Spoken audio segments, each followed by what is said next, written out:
like whether or not it's AI writing the post, commenting, at the end of the day, what's actually happening? It's a lack of trust, right? Because there's not real humans having a conversation. So I'm really bullish right now on like what are the mediums that are showing real humans, communities, podcasts, like where do you need to be? Video content. It's like Twitter and LinkedIn are going to need to continue to push into video so Hmm. that they can battle the misinformation. And obviously, with generative AI and like the ability to make videos based on your avatar, like I get that, but still, like, how do we continue to show the realness behind the content? That's Amanda Goetz. Amanda's a two-time founder, four-time CMO, and the creator of the weekly newsletter Life's a Game. Her debut book, Toxic Grit, comes out this October, and she's built a thriving community to help people develop what she calls portfolio careers. But here's what really caught my attention. Amanda has cracked the code on something that most of us struggle with daily. How do you get meaningful work done when you're constantly being pulled between business and the demands of family life? Her answer isn't about working harder or finding more hours in the day. It's about systems so simple that they actually work. We talk about a bunch of things from her to do method, that's TWO do method, to how she uses AI to manage social media without losing her authentic voice, and so much more. We also obviously talk about being a parent. If you've ever felt like you're spinning your wheels, trying to do everything and get nowhere, this conversation is going to give you some serious clarity. Amanda, how are you? I'm good. I'm in New York right now. Things are good and I can't complain. Awesome. Something that people have been asking me is like, what really successful solopreneurs do I know? Do you consider yourself a solopreneur? I know you have like team members, but I I, don't d- know if it's I, like, I yeah. really don't. I have one EA that I hired through Athena. So she's in the Philippines and it's cool because she works the same hours as me. But that was Nice. really the first and only hire I made. Um, and then, yeah, it's all just me. And when I think about the word solopreneur, it's like there are lots of people that call themselves solopreneurs and have massive teams. Mm-hmm. So it's a tricky thing. Are you a content creator? Are you a solopreneur? So the term that I started to use was that I'm developing a portfolio career. And what that means is, and the way I categorize it is I'm monetizing multiple income streams. I still consult, like I still take on fractional CMO work as a marketer. So the five C's of a portfolio career in my mind are consulting. Do you still like go and work for clients or whatever? Content. Do you make money from the content you create? And in my case, I do. I have a newsletter. I consider book to be under content, speaking engagements under content. The third C is courses. Do you create a course and then sell it? That's like a very typical kind of like digital creator income stream. Then there's community. Do you build a community and monetize that? And then last one's coaching, whether that's one-on-one coaching or group coaching. And over the past 2 years since I left kind of my traditional life of like a 9 to 5, I view it like that. But I think that the thing that people get caught up on when they think solopreneur is they forget that like consulting can be a big part of that. And for me, when I'm playing with like the levers of courses or community and content, consulting's been actually kind of my table stakes of like paying the bills while I build these Mm-hmm. other things. And it also keeps me a practitioner. Like as I'm still a CMO and going in and helping companies launch or build or grow, I feel like I learned so much more about what it takes to be a good marketer these days. Yeah, I think that's really important, right? I mean, like, there's like the old adage that those who can't do teach. right? Yeah. That's like, I don't know if you've heard Right. that, but I like, don't want to be in that adage. Like I want to be yeah. like, "Oh, she's still doing and she's teaching." Yeah, and I mean, like, I think that like authenticity and credibility is so important these days. Was it you who said if someone's teaching a tactic, uh then it's what worked a year ago or something like that? By I the time remember. you're Yeah. teaching things, it's a hindsight bias. You Hmm. don't have the macro factors there. It's not ever apples to apples. That's why I always say founders going on and sharing their kind of founder journey and how they sold and exited a business. It's like, yeah, they can talk about how smart they were in their marketing strategy or whatever, but they're not talking about the economical climate and the Hmm. timing for that industry. So there's a lot at play there, but yeah, I think marketing now more than ever is shifting so fast. I recently was talking to a dean of a college and they were like, we it's so hard to build curriculum every year that's like this consistent because everything changes every single year. Obviously, there's still the foundation, but how do you keep marketers marketable in the field right now? So, yeah. Yeah, and I mean, at the college level, things move. I used to teach computer science at the University of Scranton, and like Okay. I taught like newer stuff, and like all of the older teachers were like, "Oh, this class is on autopilot, right?" And I'm like, "No, like things are changing so fast. It can't like I this is the course I put the most effort in because it's like such a base level thing. And like if I was still teaching it Yeah, today, like I'd definitely be talking about like generative AI. Like there's no way around it. So, exactly. yeah, super interesting. Okay, cool. So I want to get into like some of the tools and workflows that like keep your business afloat, but also help you be a present parent. I think that's a really important aspect of it for this show. So, what is one tool you couldn't run your business without? One tool I couldn't run my business without is probably so you're going to hear a very common theme here. My systems are so simple. Mm-hmm. Um, because I found in my 20-year career, if I try to overcomplicate something, I don't adopt it and thus it doesn't work. So, tools that I can't live without. First of all, is like my to-do list. And I talk about this a decent amount, but what my to-do list is at the end of every day, I take a post-it note and I write down two things from a parking lot of tasks that I've thought of or ideas. And I take two of them and I write it on a post-it note.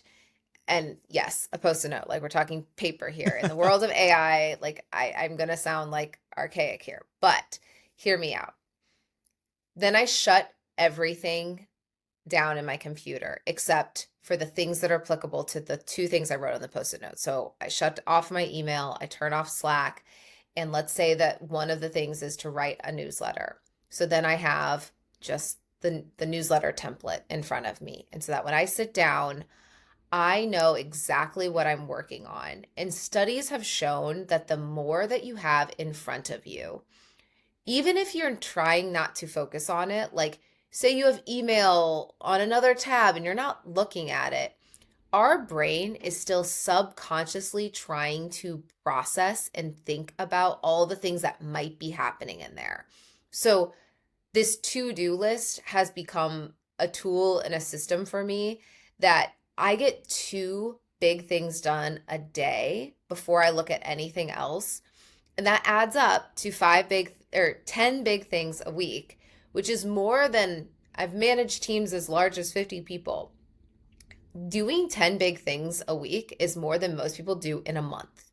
And that to me is like the true secret. If everybody like turned off the podcast now, it's like that is really the thing that has helped me in my entire career.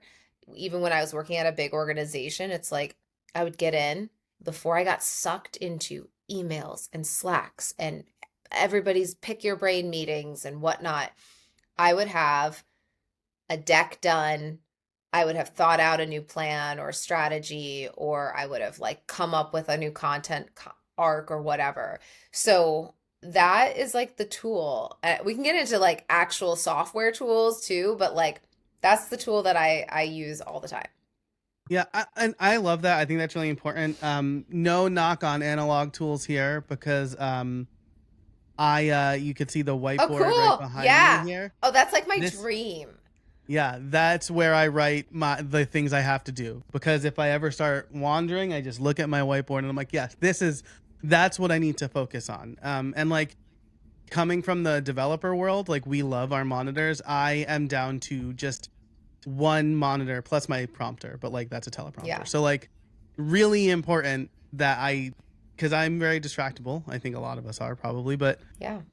having that focus is so smart. And I love that it's for those who may have not, I'll link to Amanda's LinkedIn post where she talks about this, but it's to do list, right? Yeah. Two, Yeah. like the number two. Yeah, Yes. exactly. Awesome. Okay, so I do ask, like, the next question I have here is, if you could only keep 3 apps on your phone for business, what would they be? This like might be a slight setup, but like just generally, what apps do you like that you need on your phone? The apps that I frequent, like, look, I'm a content creator. Mm-hmm. So I am constantly on social media, like not constantly. I have blocks of time for social media, but I have social media on my phone. Um, but I would say uh, Notes and Otter. I use Otter AI to voice memo when I'm out for walks. Mm-hmm. Uh, there's a lot of tools out there that can do this, but I have it set up so that if I am thinking through something or I am wanting to tell my EA something, I will record it when I'm out on a walk, and then I can easily send that to her and she can then transcribe it or pull the transcription and add. It's like, oh, I got to add this to this and, move, change this email or respond to this person. She's got it all. Um, I don't use Notion on my phone. That's a desktop thing. I try to keep as much work stuff off of my phone as possible because as a parent, it can be such a slippery slope. I'm Mm-hmm. very big on compartmentalization in my life in general. That is what my entire book is about. It's about creating the space for you to fully focus on the thing in front of you, stop it when it's time to stop, and then move to the next thing and give 100%. So I will say, like, I have the all the normal ones like email, etc., but I really try to view this as like not something I use for work. Mm-hmm. Yeah, I agree with you 100%. Like I remember I have no social media apps on my phone anymore because I just remember like one day it was my wife's a nurse, so she was at work. It Mm, was a Saturday, she was at work, and my kids were doing something, and I just like peeked in on LinkedIn of all places. Like it wasn't even like one of the more uh you know uh juicy. yeah, right, yeah, like the ones that are actually like trying to like spark conflict. And I just like read something that annoyed me, and like It that just changed annoyance, like, your, yeah, like jumped out of the phone and into yeah, me, and I took it out on my kids. And it's I'm like, real. this is not the kind of dad I want to be. And so like got rid of all social media apps. I have the brick. Have you seen this? Do you like it? I do. I think it's great. Like I'd love to hear your opinion about it though. I want to try it. Yeah. I've talked about this so much in like my in therapy and work, like Yeah. especially when you're gearing up towards a big goal like my book launch. It's like, okay, if somebody big like posts about my book, like I want to be able to like say thank you, and like you feel like you're missing something if you're not checking Mhm. it. But the reality is those two traps that we fall into, significance trap and urgency trap, it's actually not that urgent. Like I can go and grab my phone at some point. I have a lot of blocks on my phone, like social media, ones that are not tools for my business are now limited to like 20 minutes a day. Like I'm not Mhm. allowed to just scroll TikTok till the end Yeah. of time. um but I'm gonna look into the block, I think, for next year after my book tour and just like really start to separate. Yeah, I think it's really, I've used apps like Screen Time Plus, but like the problem with any of those is like You can bypass it. you can bypass it, whereas the brick, you can't. Like, so if I scan the brick and leave the house, unless I want to use one of my 5 like emergency unbricks, which I don't know if it's like 5 forever or like 5 a month, and I don't want to blow one just to figure it out. So like, uh, so it's like once I do that, I'm done, right? And so like I even brought it with us when we went to Disney World, and I Oh, yeah. like bricked my phone before we went to the parks. Our family was like one of the only families that was like barely on, like my kids weren't on screens at all, but like my wife and I Oh, only when we had to coordinate. So like I it really helps with my impulse control because now since I don't have social hmm. media apps, my That's great. impulse when I pick up my phone is like check my email, which is also not my favorite thing, but I can't delete my Yeah. email app because it's like two-factor authentication or whatever. Right, right. Or And it's very hard also, to. Yeah. like when you're a solopreneur, a lot like your sales, your marketing, your ops, your finance. So there's a dose of reality and realism that comes with it. Like I would love to be able to never look at social media, but I've created the systems that I need to have in place. So for example, I batch create my LinkedIn content. Hmm. Okay. So I do 2 week sprints. So that's done. I have a formula system. It's done. I put it all in Taplio. It's all queued up and I don't have to do it. Then I have my assistant there when it goes live to respond to all the comments and do the proactive because that's during my morning time where I need to Right. be writing and creating. And the second I open social media in the morning, something happens to my brain where I can't have original thought anymore. Now I'm just consuming everyone else's thoughts. And when you are a creative, like I have to come up with plans for businesses, but also like I write content, I write books and so much of what's out there feels just like different flavors of what else is out there. And so I'm like I need to guard that original time. And then I have right now a social media team helping me with my book launch so that I don't have to go to Instagram because Mm, Instagram is a slippery slope because that's where all my friends are and all that. And yeah. I needed to be able to say, like, social media is a tool for my business. Just like anything, I have systems for all things that I'm working on. So social media has to be a systemized approach. And all of my friends now know, like, don't DM me. I'm not going to see it right away. And they'll text me. Yeah. This is really great.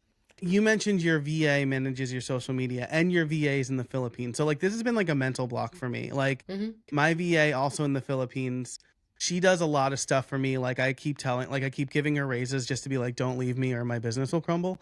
I haven't been able to let go of like the like commenting or managing on social media. Yeah, like how were you able to let go of that or like build that trust with your VA?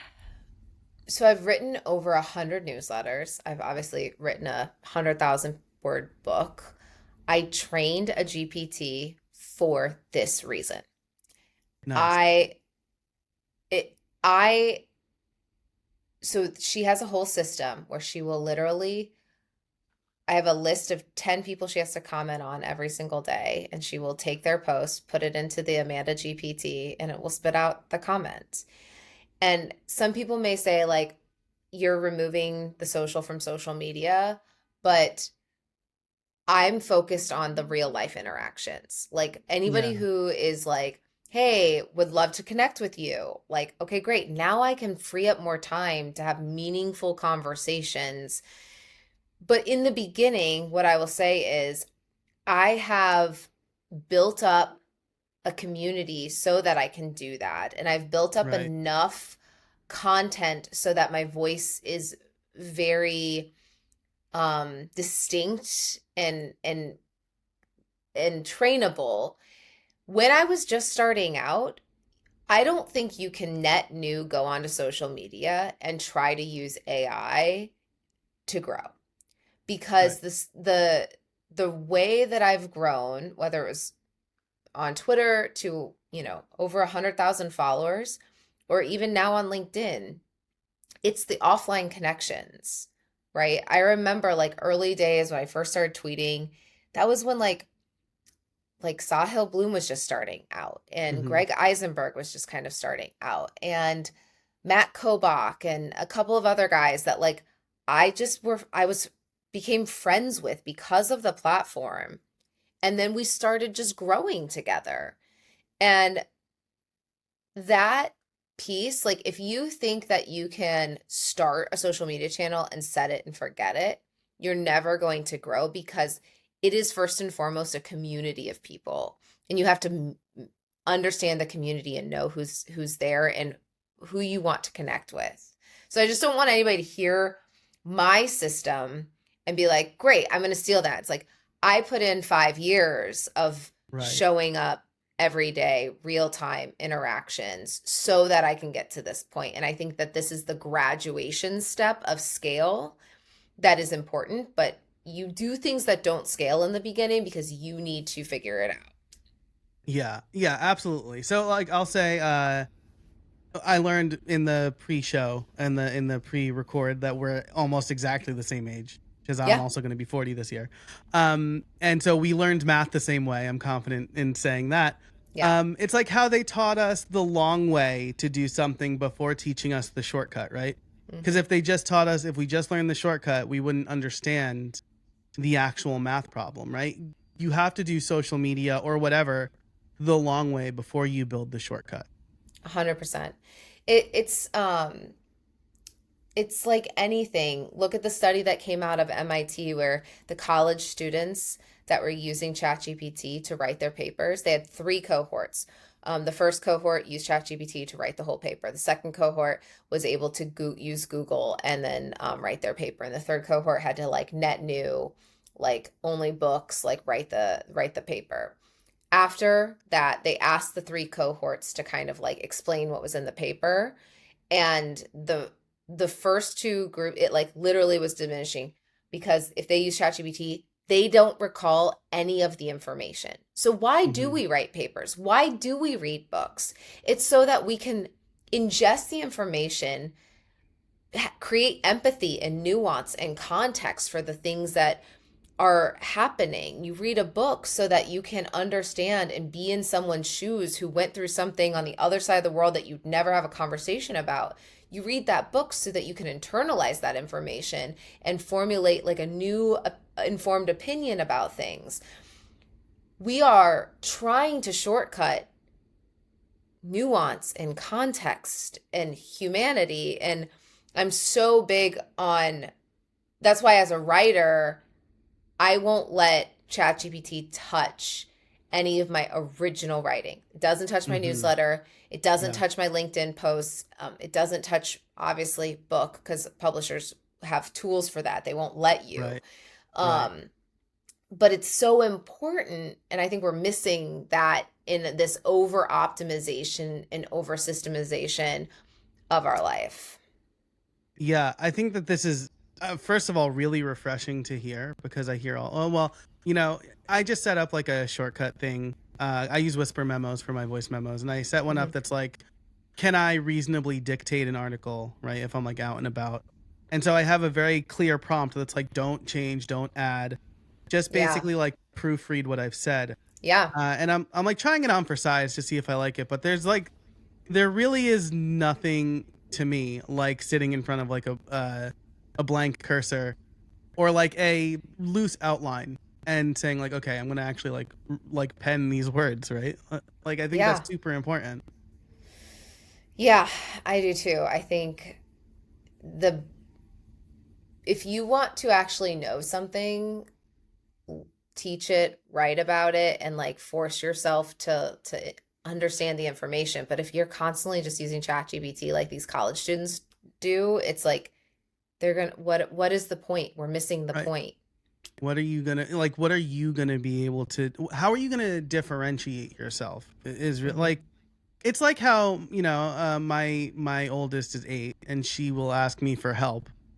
And I'll be like, did you try to do it yourself first? And she's like, no. And I'm like, do it. And then she does it. And she's like, oh, wow. And I'm like, yeah, do things yourself. I will help you if you need help. I will teach you if you need Yeah. to be taught. But like, you need to, you need to Do you try.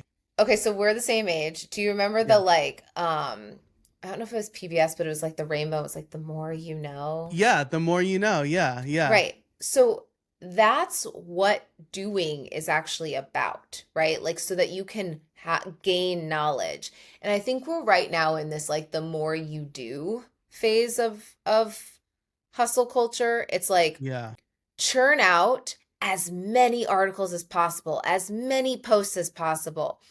And like it's so sloppy, it's so gross. Like you I know we're still like in this kind of iceberg of being able to identify ChatGPT. Like I believe you and I who spend a lot more time with ChatGPT than maybe middle America or people like who aren't fully adopting AI, like we're still in the early adopter slope. Right. And but over time people are going to be able to see what's written by chat. You can tell. You can Right. see the rhythm. You can see how it's written. Yeah. And it's more than just like the M dash, right? Like I was using the Mm. M dash in 2018 or whatever. So like Yeah. but it's very like, you're right. There's like it's like a bake like poetry to how ChatGPT will write something. Hmm. And yeah, you're right. It is obvious. And I want to give people the benefit of the doubt, but I've been pretty right every time I've thought that it was an AI comment. And here's where we're going. Like whether or not it's AI writing the post, commenting, at the end of the day, what's actually happening? It's a lack of trust, Mm-hmm. right? Because there's not real humans having a conversation. So I'm really bullish right now on like what are the mediums that are showing real humans, communities, podcasts, like where do you need to be? Video content. It's like Twitter and LinkedIn are going to need to continue to push into video so Mm-hmm. that they can battle the misinformation. And obviously, with generative AI and like the ability to make videos based on your avatar, like I get that. But still, like, how do we continue to show the realness behind the content? Yeah. Yeah, absolutely. And I think that's a perfect segue into the next kind of thing I wanted to talk about with Yeah. you, which is you have these really good frameworks for social media, right? Like you have, I mean, you've talked about time boxing, so you have like no social media Mondays. Is I don't know if that's still a thing that came up Yeah. in my research, right? Yeah. Um, so like there's that, and then you have the 4E framework, and I know at Craft and Commerce you talked about the lighthouse is the one I remember the most, but like the type Mm-hmm. of light, like I forget the exact way you Yeah. worded it. Yeah. Well, I just say that there's three types of content creators out Mm-hmm. there. The first is the lighthouse. This is the person that feels miles away doing something that you're like, it's that's out of reach, but it's still Mm-hmm. inspiring me to head in that direction. Those are Yeah. the people for me like that are getting up at 4:30 a.m. or 5 a.m. taking ice baths. It's like Right. that's okay, cool. Like Cool. I may think of them when I my alarm goes off at 5 and I'm like, okay, I'm not going to an ice bath, but I will get myself to coffee. Like I can do that. So there's the Yeah. lighthouse. The second one is the flashlight, the person who's constantly shining a light on where you should look and how you should think. And these are the people who like I think I put about like James Clear. Like you, it's hard to find a lot of pictures of James Clear. He's just showing ideas and where and frameworks and where to look. So he's a flashlight. It's not just about him follow me. It's like look at all this stuff. And then the third one is a porch light. Porch lights are the people who are like, hey, we're in this together. Come on in. I don't have all the answers, but I'm going to hear what's working for you. You're going to hear what's working for me. I'm going to share what's I'm struggling with. And it feels like you're inviting somebody in. And I like to say that, like, when I think about content creation, the people who are going to really continue to succeed and grow are the porch lights, the people who Hmm. feel like you're just sitting next to them and you're a part of this with them. Yeah, I think I love that. That really resonated with me when you talked about it. And I think it's true because like I don't want to talk uh badly about anybody. At least I'm from New York, so I do that a lot anyway. But like I'm from the you know, Midwest, so we don't do that at all. yeah. But like the 4 hour work week with Tim Ferriss. Like as soon as I read that book, and I'm like, this is not real. Like I don't believe that this is true. And then you see like really big influencers now saying like skip recitals and miss friends' weddings, and I'm just like, why are you telling people to do that? Like n- Yeah. nobody wants their gravestone to say died sad and alone but had a lot of money, right? And so like one of the only pictures I took from Craft and Commerce was your build a porch slide, because that like Mm. really I think you see it now probably. Yeah. Yeah. Because that like really resonated with me because it feels like I don't have like an online persona, like I am me, right? And like whatever you Yeah. like you get what you get, right? And this like really showed me that I don't have to like bow down to some algorithm to show up authentically online or whatever.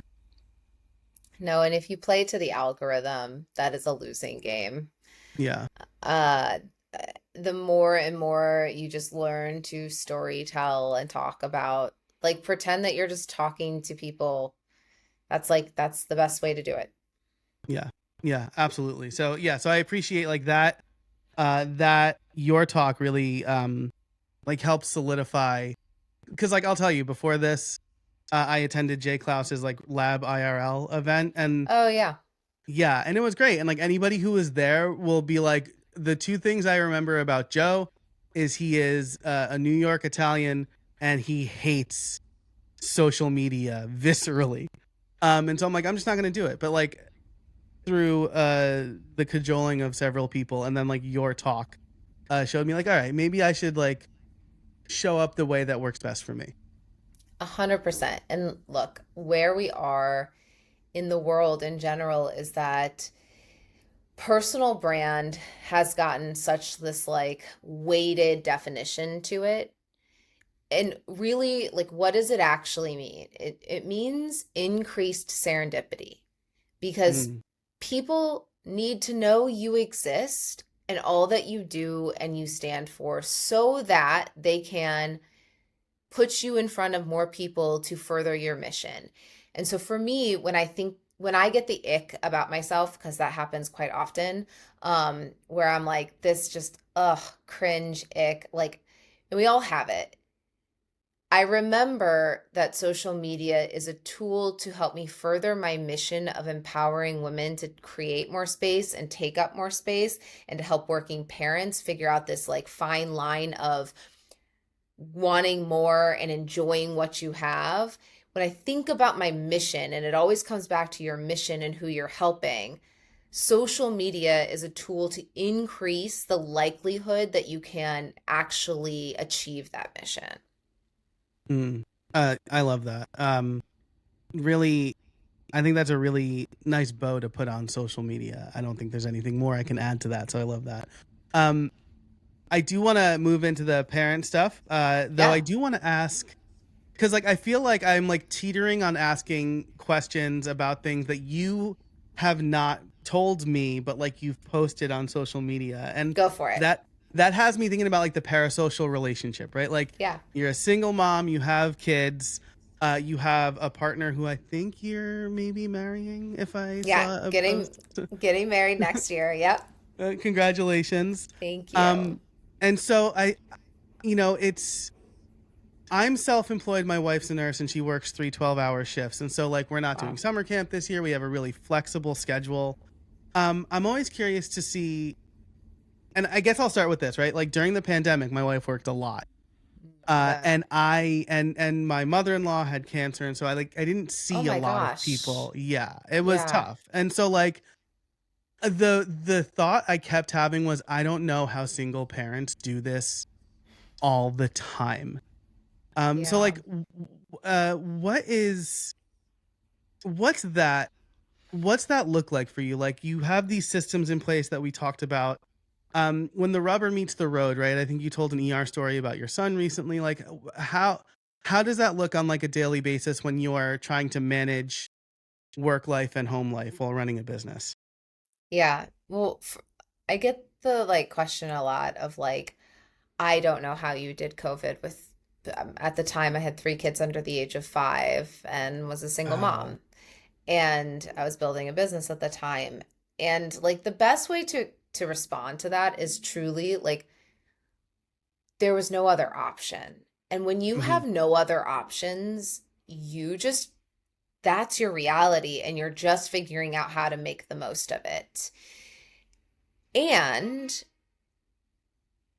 like you have a wife that like obviously she's working crazy shifts, but you know the feeling of when she's there, it's way easier.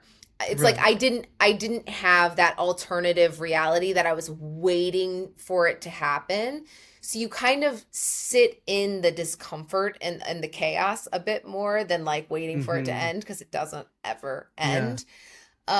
So that's number one. And then number two is it's wild, but and I've studied this a little bit with some child psychologists where children of single parents, it's like they perceive and understand where you are in your breaking point.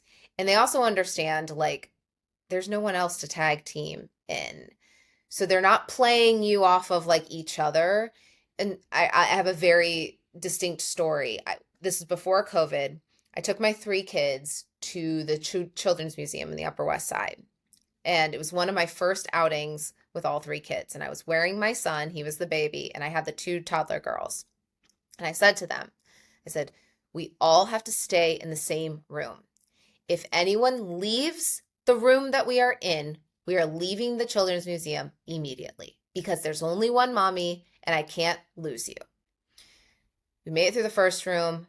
We were good. I was like, okay, we're now going to the second room. We have to stay in this room. Middle child wanted to go wander to the next one. It's always And the middle child. I feel like it's always the middle child. and it was in that moment that I was like, I have to show them that I'm serious because this is serious. Like I there's only one of me. There's three kids. Hmm. Right. I probably looked like the worst mom ever. I had three crying kids leaving the children's museum. But then it didn't really happen again. They knew I was serious. And the same goes for like it's the follow through for me that has been proven over and over again as a parent. If I tell my kids I have 30 minutes of work left, and then that 30 minutes becomes an hour, and then an hour and a half, they will never believe that I'm going to be done. So, guess what? They're going to interrupt me 1,000 times. But if I set a Mm. timer on Alexa and I put a Bluey episode on and I say, when this timer goes off and this Daniel Tiger episode is over, I will close my laptop and I will be out, whether or not I'm done with my thing.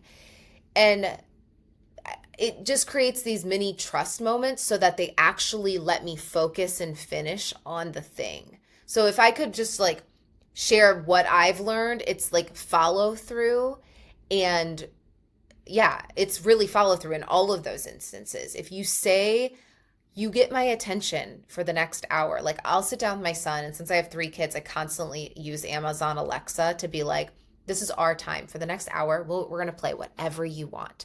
Hmm. Mommy's with you right now," and we'll set the timer. Now, if I start looking at my phone or I get up and I start doing dishes, like they're never gonna trust and believe that that's really their time. So they're gonna throw tantrums, and that's gonna come out in other ways. So I use the timer a lot where it's like, okay, you want me, you have me, let's do this. Like, what do you want to do? Let's set the timer and play. And obviously, there's times where we're just playing, but I've found that it helps me to show my kids that I'm following through for them. Yeah. Wow. I feel personally called out on that one in a really Sorry. good way. No, no, no. It's really, I was telling my wife about this the other day. Like, the follow through for like I focus on the follow through for consequences. I've never turned that around on me because I'm always like, Daddy just needs 5 more minutes, but then it's Five like more five more minutes. minutes becomes 5 more minutes becomes Snooze. 5 more Yeah. minutes. Yeah, right. And I've just found like the best thing for me to do is not try to work, like especially when my wife is working, like not try to work in the morning because Yeah. that's where I usually get into trouble. And so like I think that's the thing I'm going to try. I'll write it on my whiteboard. I'm going to really internalize that one because I think it's Yeah. super important. Well, as a working parent, here's the thing that like I talk about in my book a lot. It's this idea that we have all of these roles to play. And society and all the narratives have been teaching us about balance. And at the end of the day, balance means equality, right? Like Hmm. equal weight. When you have multiple roles competing, not there's no equality in those scenarios. What you Right. need to adopt is hierarchy. So what you just told me and what I heard from you is that in the mornings I am putting kids above work because I know that that's the role that demands the most of me and I'm going to protect that. Maybe an email might creep in and I've got to respond to it, but like there is a hierarchy. I am Hmm. not trying to be equal parts good parent and good worker. That's impossible. That is a losing battle. So the more working parents can adopt the hierarchy and there's so much guilt that comes from it, right? Like, oh, I'm being with my kids right now. Oh, but what if so and so wants something from me or I'm not there on that Slack? Like, what does that say about me? And then vice versa. I'm putting work above my kids. What does that say about me? But at all times, there's a hierarchy. And if you don't acknowledge the hierarchy and intentionally choose the hierarchy, you're going to feel pulled in so many directions all the time. Yeah. And like that like you're saying, right? That can change, right? Like in the mornings from 7 to 9 or whatever it could be for Yeah. me. Like the hierarchy is kids. Yeah. From 9 to 12, it's work, right? And as Exactly. long as yeah, I think that's so good. How do you handle family emergencies during business, right? Like I'm thinking like snow days put me in such a bad mood. Like if my Okay, wife let's is working, right? Because I know I'm unexpectedly losing a day of work, right? And I'm like, this is yeah. not. I need to balance this better. Yeah, it's holding plans with an open hand, right? Like Yeah. as you head into the week. Emergencies are a shift in priorities, Hmm. right?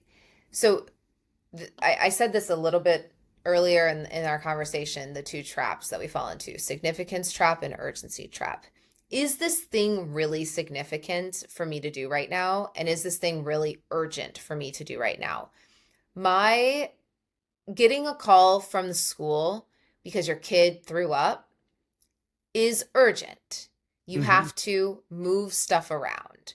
Right. Um, remembering that the kids haven't been to the dentist in a while, not urgent, fairly significant, can be moved into a quadrant of time where you're delegating those tasks that you're going to, I call them mosquito tasks. They buzz around your brain, and then Mm, you're like, I have a 1 hour block for mosquito tasks. If it's buzzing around my brain, I put it on a list. And then I have like a 1 hour where I just like, I gamify it. I'm like, I set a timer and I try to see how many mosquitoes I can kill. But love at that. the end of the day, those moments are a chance to say, is it truly significant? Is it truly urgent? If yes, do I reshuffle my priorities in this moment? Which role do I need to bring to the top of the priority list so that I can handle this? And for how long? Because that's the other thing. As a working parent, going to pick up the kid can lead to, okay, now I got to go to CVS because I don't have Gatorade and I need to now Hmm. come home and like they're throwing up every 30 minutes. And yet we keep trying to like go and like work for a little bit. And then you're sitting at your computer and you're like, oh, I got to go back. Like they want something else. In those moments is the perfect time to say, you know what, for the next 8 hours, I'd rather be a super there parent so that tomorrow I won't feel guilty about doing both bad. And it's the intentional imbalance of life. As long as you're telling yourself, I say this about being lazy. I will tell myself, tonight, for the next 3 hours, I am not moving from this couch. I am eating like crap. I am like going to binge shows until I can't see straight. But the fact that I intentionally said that allows me to just soak into it. Mm-hmm. And it's the constant competing of characters. Yes, there will always be kind of this multiverse overlapping, but to the best of your ability to create the separation and to say, I'm going to do this thing really well so that I can go back to work tomorrow and I'll feel like I was a great parent, but now I was there for you. If you're still sick tomorrow, but you're feeling better and you're not puking your brains out, you're going to watch Bluey all day and I'm going to work. And like that's the intentional imbalance piece that we have to accept and honor, that you can't be both of those things at the same time really well. Yeah, absolutely. I think I picked snow days because we had superfluous snow days, and then we had off for the Eagles Super Bowl parade. I was just like, come on, like That's a that. I lot. think that was, it felt like a lot. Okay, we're wrapping up here, so I want to ask one more thing, which Okay. is, how has launching a book changed the way you've worked? Launching a book made me so diligent about my morning and guarding my brain. Because now it's so funny. Like I'm in this break of like I wrote the first book, I'm on a break. I'll start writing the second book next year.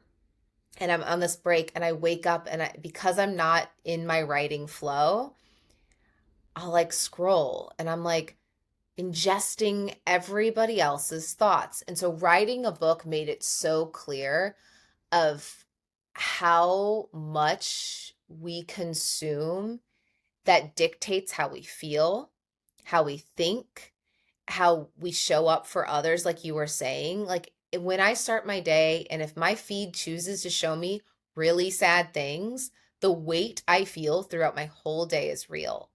So Mm-hmm. it made it super guarded because I had to write for 2 hours every day in the morning before anyone else got up.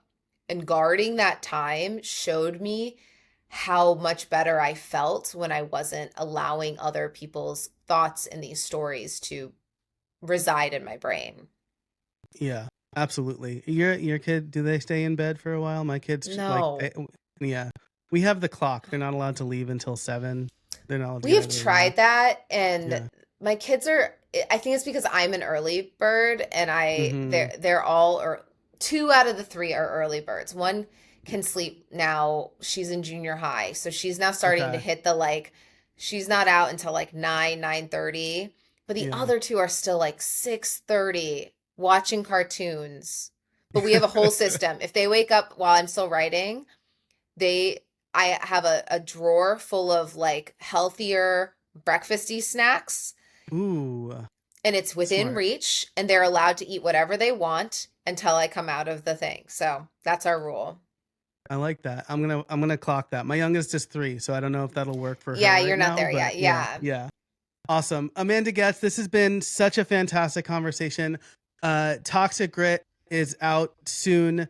If people want to learn more about you or pick up the book, where should they go?